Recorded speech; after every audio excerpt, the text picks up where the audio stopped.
आप सबको इस प्रकार से आंदोलन करते देखता हूं तो अपने पुराने जमाने का याद आता है। आधे से अधिक लोगों को पता है हम इसी मिट्टी के उपज है, इसी आंदोलन के उपज है। लड़ने वालों के साथ बैठने में भी मजा आता है, लड़ने में भी मजा आता है, और जब सच की लड़ाई लोग लड़े उसे साथ देने में भी मजा आता है। आप सबने सही मुद्दे को उठाया है। मैं पिछले बार लगभग 2 महीने पहले यहाँ आया था, लोगों से कहा भी, लोगों में कोई सुगबुगाहट नहीं दिखा, तो हमें लगा कि भाई लोग कुछ बोलते क्यों नहीं है, लोग कुछ कहते क्यों नहीं है कि भाई ये कैसे कटेगा। हमने तो एनएच के मालिक को भी बुलाया जो एनएच का काम कर रहा है, और यहीं बैठा था ठीक इसके पार इसी जगह। उससे पूछा कि आखिर तुम इसको कैसे काटोगे, इसको किसने तोड़ने का आदेश दिया। तो गांव वाले की असहमति होनी चाहिए थी, गांव वाले को रोकना चाहिए था, एक भी लोगों को विरोध में आना चाहिए था। एक लोग भी विरोध में आता, हमें लगता है कि उसकी हिम्मत नहीं होती इसको आज हाथ लगाने में। कहीं न कहीं हम सब कमजोर पड़े हैं, हम सबों ने उससे समझौता किया है, इस कारण से उसे हाथ लगाने का आज हिम्मत हुआ है। और मैं आपको दावे के साथ कह सकता हूं कि 5 लोग केवल गांव का खड़ा रहेगा। जब तक प्रदीप यादव जिंदा रहेगा एक ईंट को इसमें बाहर का नहीं लगा सकता है, मैं गारंटी के साथ। केवल 5 लोग चाहिए, 5 लोग।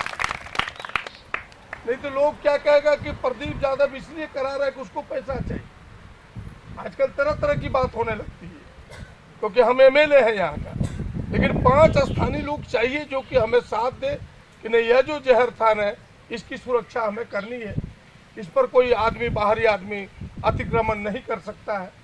और सच में आप सबने देखा होगा कि जब अडानी यहाँ आया, आप सब तो उस लड़ाई में आए भी थे, जबरदस्ती जब जमीन लेना चाहा सबसे पहले तो मैं ही खड़ा हुआ, लेकिन आधे लोगों ने समझौता कर लिया, फिर मुझे जेल भेज दिया गया। हम तो लड़ते रहते हैं जमीन बचाने के लिए, जंगल बचाने के लिए, और हम तो लोगों का साथ देते रहते हैं। अभी थोड़ी दिन पहले, 2 साल पहले यहाँ भी एक लड़ाई हम सबों ने प्रारंभ किया था, बगल में सुगावथान। एक लोग गवाह है कि भाई सुगावथान में जबरदस्ती डैम बनाना चाहता था निशिकांत दुबे। हमने कहा कि प्रदीप यादव जब तक कोड़ियाहाट में जिंदा है कोई वहाँ डैम बना करके इस गांव को बाहर नहीं कर सकता, और आज तक डैम की एक ईंट नहीं लगी है। और मैं आज फिर से दोहरा रहा हूँ कि हम सब इसी मिट्टी के उपज है। आप सब आए हैं, आप सबका स्वागत है, लेकिन हमें नहीं लगता कि दोबारा आपको आने की जरूरत होगी। जब तक प्रदीप यादव जिंदा है इस जहर खान को कोई नहीं कर सकेगा, इसकी मैं गारंटी दे सकता हूँ। और मैं फिर से आपको बता रहा हूँ कि इस जहर खान की घेराबंदी होगी और एमएलए कोटा से फिर से घेराबंदी कराएंगे जिसने तोड़ा।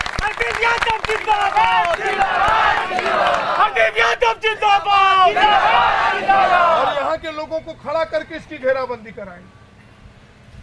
लेकिन हमको ये समझना होगा कि हमारे पर्दे के पीछे ऐसे कामों को कौन कर रहा है, हमारी संस्कृति को कौन नष्ट कर रहा है, हमारे पर्यावरण को कौन नष्ट कर रहा है, हमारा जमीन कौन छीनना चाहता है। अगर सच की हम पहचान न कर सके, अंधेरे में लाठी चलाएंगे तो किसी के सर पर पड़ेगा, किसी के पैर पर पड़ेगा, उचित जगह पर नहीं पड़ेगा। और ये काम कब से प्रारंभ हुआ आप सबको पता है कि आज फॉरेस्ट एक्ट में परिवर्तन कर दिया। फॉरेस्ट एक्ट में पहले क्या था कि भाई फॉरेस्ट में रहने वाले लोग, उनकी सहमति चाहिए ग्राम सभा के माध्यम से, तब उस पर कोई काम कर सकता था। मोदी जी ने इस चुनाव के ठीक पहले फॉरेस्ट एक्ट में परिवर्तन करके उनके 2/3 बहुमत से यह निर्णय ले लिया कि भाई वहां के रहने वालों की ग्राम सभा की सहमति की जरूरत अब नहीं है। कोई भी जाकर के फॉरेस्ट में भी उद्योग बिठा सकता है। आप उस एक्ट को डाउनलोड कीजिए आज गूगल से और पढ़िए कि कितना बड़ा परिवर्तन किया है, हमारे हाथ के अधिकार को कैसे छीनने का प्रयास किया है। आप देखिए, अब तो पहले था कि भाई कोई जमीन ली जाएगी तो 90-80% प्राइवेट, 90-80% प्राइवेट लोगों के लिए और 60% सरकारी के लिए सहमति चाहिए। उसको भी मोदी जी ने बदलने का प्रयास किया। पूरा देश लड़ा तो फिर से वो नहीं बदला गया। तो ऐसे लोगों की पहचान कि भाई कौन हमारे सुरक्षा कवच कानून बनाता है, वो कौन लोग है और कौन ऐसे लोग हैं जो हमारे सुरक्षा कवच में छेद करता है। अगर जमीन आज बची है हमारी, तो सिद्धो कानू को लड़ाई जिसके कारण एसपीटी एक्ट बना, क्या एसपीटी एक्ट को यहाँ पिछली सरकार ने छेड़छाड़ करने का प्रयास किया था कि नहीं? अगर आप सब मिलकर के पार्टी से ऊपर उठ करके, राजनीति से ऊपर उठ के ना लड़ते, तो क्या एसपीटी एक्ट में परिवर्तन हो जाता कि नहीं? एसपीटी एक्ट का मूल भावना क्या है? मूल भावना यही है कि भाई कृषि जमीन को हम कोई दूसरे काम में नहीं कर सकते, और उसी धारा 24 को बदलने का प्रयास किया था यही रघुवर दास की सरकार ने। आपने देखा होगा कि पहला व्यक्ति मैं था विधानसभा में कि उसको मैंने फाड़ा और टेबल पर फेंक दिया और कतई पास होने के लिए पहला आदमी टाल ठोक के कूदा था विधानसभा। इसलिए आपसे कहने के लिए आया हूं कि हम पहचाने ऐसे लोगों को कि हमारे पर्दे के पीछे होशियारी से पहले हमारे कानून को कौन कमजोर करता है। आज एनएच इसकी जरूरत भी नहीं है, इतनी चौड़ी सड़क की। हजारों लोगों का घर टूटा है, भले पैसा मिल गया, उस पैसे के मिलने के पीछे की भी कहानी श्यामदेव तुमको पता है कि भाई अगर हम जेल ना जाते तो लोगों का पैसा भी नहीं मिलता। आप सब गवाह है, कई नौजवान मेरे साथ उसमें साथ दिया है, राजीव तुम सब सारे लोग साथ दिए थे उस लड़ाई में। 6 महीना मैं जेल में रहा। कितना जमीन, गोड्डा की जमीन का दाम, अभी वीडियो साहब मुर्मू जी सामने है, पूछिए यहाँ की गोड्डा का जमीन का दाम 1 करोड़ से घटा के 13 लाख कर दिया था। तो हम लड़े तब, अभी बढ़ करके 56-54 लाख हुआ है मुश्किल से। मेरे लड़ाई के कारण दाम बढ़ा है, और मैं तो इसका पक्षधर हूं कि इतनी चौड़ी सड़क बनाने की जरूरत कहाँ है। पहले की जो सड़क थी उसी के साइड को चौड़ा कर देते तो काम हो जाता, ये हजारों लोग बेघर ना होते। एक घर बनाने में लोगों का जीवन गुजर जाता है, तोड़ने में 1 मिनट नहीं लगता। भले पैसा मिल जाता है, लेकिन उस पैसे से उतना बड़ा घर फिर दोबारा नहीं बन सकता। क्या बन सकता है उस पैसे से? कुआं खोदे हुए मिट्टी से फिर कुआं बताया जा सकता है? नहीं हो सकता है। इसीलिए जीवन में कष्ट है, हम तो इसके विरोधी लोग हैं, लेकिन लोग साथ नहीं देता है, वरना ये सारे काम हम 1 मिनट में रुकवा देते। बस आज के दिन इतना ही कहेंगे, हम जीवन में कभी इन चीज़ों में धोखा नहीं देते, अपने लोगों को ठगते नहीं। मुझे पता है कि प्रदीप यादव अगर आज जिंदा है राजनीति में, तो वो तमाम आदिवासियों का समर्थन है। मैं इस कौम को, इस समुदाय को कभी जीवन में धोखा नहीं दे सकता, इसलिए मैं आपसे कहने के लिए खड़ा हुआ हूँ। और मैं जान के आपके बीच में आया हूँ कि हम जब तक हैं, इसमें कोई एक खुरपी नहीं लगा सकेगा। कुदाली तो दूर हुआ, और सबकी राय बनेगी तो हम एमएलए कोटा से फिर से इसका घेराबंदी कराने का प्रयास करेंगे। इन्हीं चंद बातों के साथ आप सबके प्रति आभार व्यक्त करता हूं कि जो लड़ाई यहाँ के लोगों को लड़ना चाहिए, आप सब आए हैं। आप सबको हृदय से बधाई देता हूं, धन्यवाद देता हूं कि आपने इस लड़ाई को धार दिया है, अंजाम दिया है। आज ही एनएच वाले को मैंने बुलाया था, हमने कहा खबरदार, अब तुम्हारी एक, पहले भी मैंने तुमको कहा था, तुम बोला कि नहीं गाँव वाले हमसे रजामंदी है। हमने कहा ये हो नहीं सकता है, लेकिन तुमने धोखे में रखा है। अब तुम्हारा एक नहीं बोला हमको कोई दिक्कत नहीं है। हम बोले तुम उस साइड से ले जाओ, अलग से ले जाओ, थोड़ा सकरा कर दो, जैसे काम भी हो जाए, लाठी भी, सांप भी मर जाए, लाठी भी न टूटे, उसको छेड़ने का क्या जरूरत है। हमें लगता है कि कोई न कोई इसका रास्ता निकलेगा, और हमारा यह जहरथान जैसे पहले था वैसे रहेगा। इन्हीं चंद बातों के साथ धन्यवाद, नमस्कार, जोहार। जिन लोगों ने हमारे षड्यंत्र के तहत हमारे जहरथान को, जहरेरा को मिटाने का काम कर रहा था, आपको पता है कि हमारे जिस सिद्धो कानू चांद भैरव फूलो झोंगने ने 30 जून 1855 में जब अपना हुल का आगाज कर रहा था, तो उन्होंने पहले ही अपने आप को जहरथान के अपने आप को समर्पित किया था। अपने हथियार को, आसार, तीर धनुष को, नगाड़ा को, बर्छा को, डंटा को अपने को समर्पित किया था।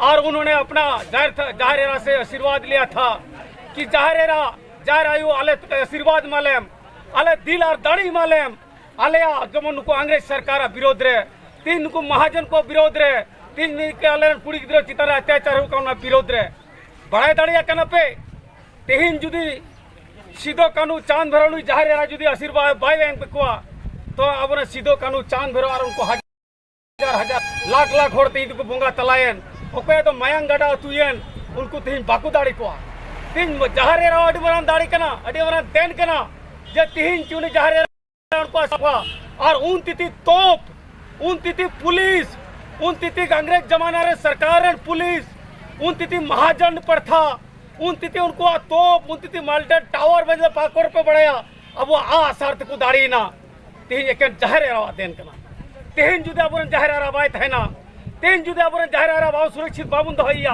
गपा हजू कान दिन अब मम्मी गुटा आदिवासी अस्तित्व बेटा उन मरन जगह में ना लेकिन चीज जरूर मेरा ते तीन जहर थान भीतरी तनवाते ये कना अगुरिया ती दुर्भाग्य कना ती अब दिसंबर अब आदिवासी ने ये सरकार चंपाई सोरेन सरकार लेकिन आदिवासी अस्तित्व मिटा कना मी शब्द बाहर ओढ़दा दुर्भाग्य कना तीन तीन सरहा दिखना 3 मीटर विधायक देखो विधायक होई कहते बेटा होड़ा अस्तित्व मिटा कना उना लगे तेगु कटाइना नो अडी बरंग रस्करिया कथा कना नो कना होड़ जतोर दिन नेवरवा आपेरन विधायक तो बेटा सोना लकन होड़ कनाय आपे सिर्फ जागरूक आपे आपेरन विधायक आपे लगी दिन और नींद आपे लगे समर्पित किया बसरते आपे होड़ से आलो पे खींचो नुना लकन पूरा 81 विधायक रे तीन प्रदीप यादव का विधायक पे नाम का दी नुआ पे अडी खुश नसीब होड़ कना पे एक 81 विधानसभा रे होड़ को खोजो कना जे आले विधानसभा रे जम प्रदीप यादव विधायक बा तीन जोता मिमी गोटे होड़ी ने चराबना जे तीन का लहई मु दाड़ी ना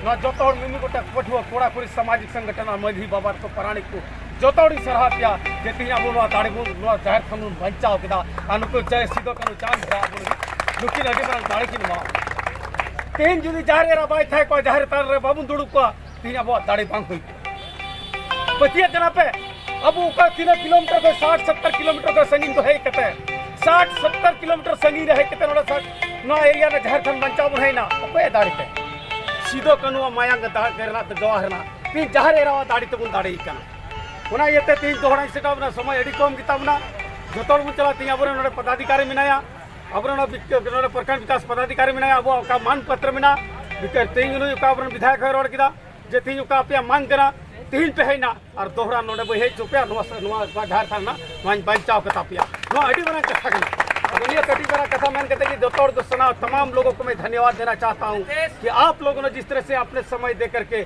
आपने अपने दुकानों को छोड़ करके आपने अपने कामों को छोड़ करके आपने जिस तरह से अपने बाल बच्चों को मेला घुमाने को छोड़ करके आपने जिस तरह इस झारखंड को बचाने के लिए एक समय दिया इसके लिए मैं तहे दिल से आप लोगों को तमाम लोगों को तहे दिल से धन्यवाद करता हूँ जोहार करता हूँ और सभी को नमस्कार करता हूँ जो को हुल जोहार